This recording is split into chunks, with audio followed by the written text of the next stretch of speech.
Oh.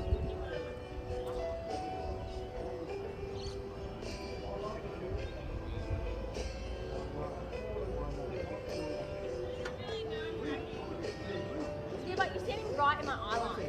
Like, every time I see you doing it on purpose. Oh.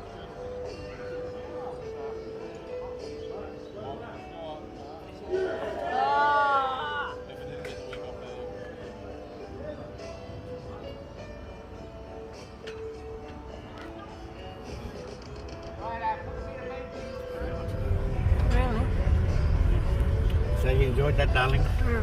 Had fun, my love, because we won! Yay! Our team won. Think it's not bad for my first time.